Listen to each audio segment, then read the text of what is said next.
नमस्ते। आज के इस खास विश्लेषण में हम एक बहुत ही दिलचस्प सफर पे निकलने वाले हैं। ये कोई आम चर्चा नहीं है, बल्कि हम अपनी राष्ट्रीय पहचान की जड़ों से शुरू करके इस पूरी पृथ्वी की जलवायु प्रणाली तक का एक शानदार सफर तय करने वाले हैं, एकदम मैक्रो से माइक्रो तक। हमारा मकसद बिल्कुल साफ है, कड़ियों को जोड़ना, एक बड़ी तस्वीर देखना और जाहिर है कुछ नया सीखना। तो बिना समय बर्बाद किए सीधे विषय पर आते हैं। अब जरा सोचिए, प्रशांत महासागर की उन अथाह गहराइयों और राजस्थान के तपते हुए थार मरुस्थल के बीच भला क्या कनेक्शन हो सकता है। एक तरफ दुनिया का सबसे बड़ा जल निकाय और दूसरी तरफ एक ऐसा सूखा इलाका जहां पानी की एक एक बूंद बेहद कीमती है ना अजीब बात। चलिए इसमें गहराई से उतरते हैं और देखते हैं कि कैसे ये सब एक ही वैश्विक ताने बाने का हिस्सा है। हम एक बहुत ही व्यापक नजरिए से शुरुआत करेंगे और फिर धीरे धीरे छोटे छोटे विवरणों की ओर बढ़ेंगे।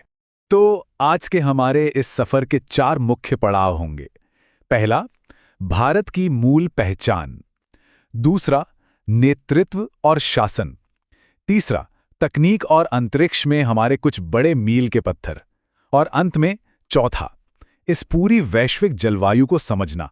बस यही हमारा आज का रोड मैप है। चलिए पहले भाग से शुरुआत करते हैं, भारत की मूल पहचान। कुछ ऐसे बुनियादी तथ्य हैं जो हमारे राष्ट्र की नींव हैं और हम सबके जहन में बसे हैं। नई दिल्ली हमारी राजधानी है और 15 अगस्त हमारी आज़ादी का वो खास दिन। प्रकृति से हमारा गहरा जुड़ाव राजसी बाग और खूबसूरत मोर के रूप में झलकता है। खेल के मैदान में हॉकी हमारी पहचान है और इन सब के बीच एक बिल्कुल सार्वभौमिक सत्य भी है कि सूर्य हमेशा पूर्व दिशा से ही उगता है। ये सभी चीजें मिलकर हमारा एक बहुत ही मजबूत आधार तैयार करती हैं। आगे बढ़ते हैं भाग 2 पर, नेतृत्व और शासन। अब यहां जो बात सबसे दिलचस्प है वो है हमारे वर्तमान नेतृत्व का ये एकदम स्पष्ट और साफ सुथरा ढांचा। देश का सर्वोच्च पद राष्ट्रपति द्रौपदी मुर्मू जी के पास है। न्यायपालिका का नेतृत्व मुख्य न्यायाधीश BR गवई कर रहे हैं। देश की सुरक्षा का अहम जिम्मा रक्षा मंत्री राजनाथ सिंह के कंधों पर है और दुनिया भर में वैश्विक मंचों पर भारत का मजबूत पक्ष विदेश मंत्री S जयशंकर रख रहे हैं। वहीं आंतरिक सुरक्षा और प्रशासन की कमान गृह मंत्री अमित शाह के पास है। ये हमें बताता है कि देश को चलाने वाले अहम मोर्चों पर नेतृत्व किसके पास है।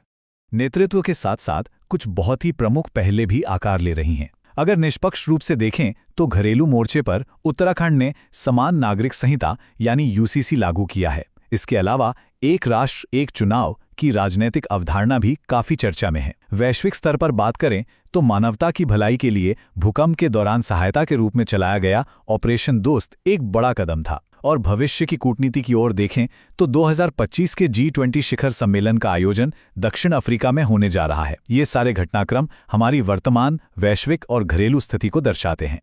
अब चलते हैं भाग 3 की तरफ, तकनीक और अंतरिक्ष के मील के पत्थर।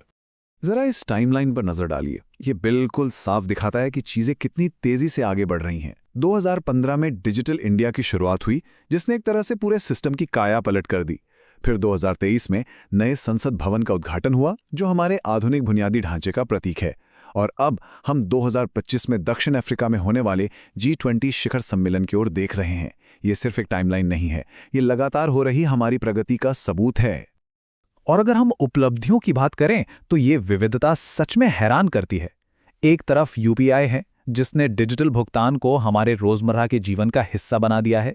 दूसरी तरफ आर्टिफिशियल इंटेलिजेंस या AI है, जिसमें चीन जैसे देश भी बहुत तेजी से आगे बढ़ रहे हैं। और इस पूरी डिजिटल क्रांति के केंद्र में है CPU, जिसे हम कंप्यूटर का दिमाग कहते हैं। भौतिक दुनिया में आए तो रेलवे के क्षेत्र में वंदे भारत एक्सप्रेस एक बहुत बड़ी छलांग है। और इन सब के बीच मानव मेधा का एक शानदार उदाहरण है D गुकेश की अंतर्राष्ट्रीय शतरंज में मिली बड़ी जीत। ये सभी एक बड़े, आधुनिक और उभरते हुए इकोसिस्टम के ही हिस्से हैं। अंतरिक्ष की बात हो और ISRO का जिक्र ना आए, ऐसा तो हो ही नहीं सकता। ब्रह्मांड की समझ को बढ़ाते हुए इसरो ने 2 बेहद शानदार मिशन लॉन्च किए हैं। चंद्रयान 3, जिसने सीधे चंद्रमा को अपना लक्ष्य बनाया, और आदित्य L1 मिशन, जिसे हमारे सूर्य के अध्ययन के लिए विशेष रूप से डिजाइन किया गया। यह इस बात का सीधा प्रमाण है कि विज्ञान और अनुसंधान के क्षेत्र में हमारी महत्वाकांक्षाएं अब सिर्फ पृथ्वी तक सीमित नहीं हैं। चलिए अब आगे बढ़ते हैं और देखते हैं कि ये सब कैसे जुड़ता है हमारे चौथे भाग से, वैश्विक जलवायु को समझना। पर्यावरण को समझने के लिए मौसम और जलवायु का बुनियादी फर्क जानना बहुत जरूरी है। अक्सर हम इन दोनों शब्दों को एक ही समझ लेते हैं। असल में इसे ऐसे समझते हैं, मौसम एक अल्पकालिक स्थिति है, मतलब आज छाता लेकर बाहर जाना है या नहीं, ये मौसम तय करेगा। लेकिन जलवायु एक बहुत लंबा नजरिया है, लगभग 30 सालों के मौसम का औसत। जलवायु ये तय करती है कि उस शहर में रहने के लिए आपको छाता खरीदने की जरूरत है भी या नहीं। एकदम साफ है ना?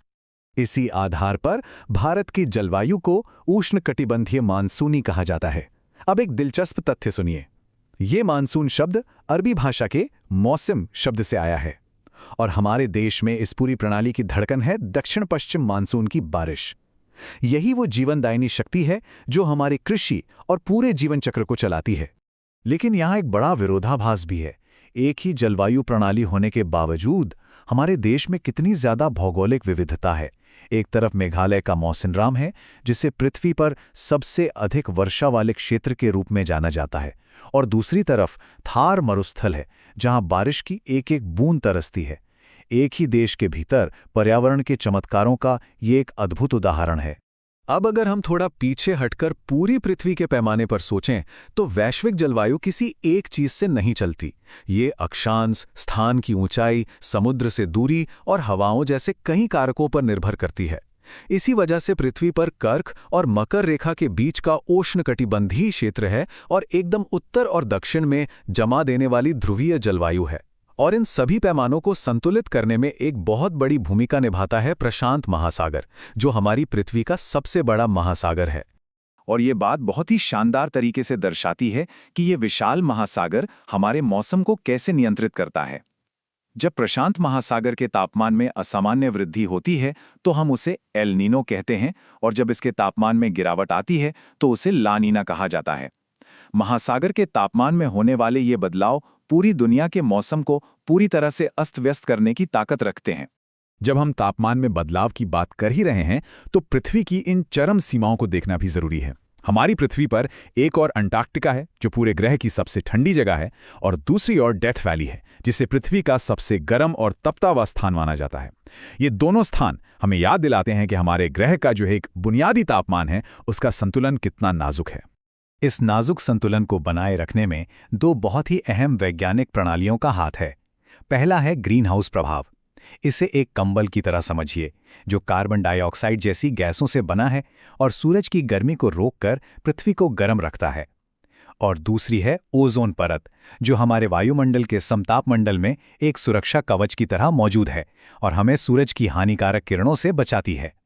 ये दोनों ही जीवन के लिए जरूरी हैं, लेकिन आज इनका संतुलन बिगड़ रहा है। तो यहाँ सबसे महत्वपूर्ण बात यह है कि ग्रीन हाउस गैसों के इसी असंतुलन की वजह से हम एक गंभीर जलवायु संकट का सामना कर रहे हैं। पृथ्वी का औसत तापमान लगातार बढ़ रहा है, जिसे हम ग्लोबल वार्मिंग कहते हैं। इसका सीधा और डरावना असर ग्लेशियरों के पिघलने और समुद्र के जलस्तर के बढ़ने के रूप में सामने आ रहा है। लेकिन उम्मीद अभी बाकी है। मिशन लाइफ जैसी महत्वपूर्ण पहलें शुरू की गई हैं, जिनका मुख्य फोकस पर्यावरण संरक्षण और प्रकृति के साथ तालमेल बिठाकर जीवन जीने पर है। तो अंत में एक बड़ा विचार उत्तेजक सवाल खड़ा होता है। एक तरफ हमारे पास आर्टिफिशियल इंटेलिजेंस और अंतरिक्ष अनुसंधान जैसे बेहद आधुनिक और शक्तिशाली उपकरण हैं, जो तेजी से विकसित हो रहे हैं।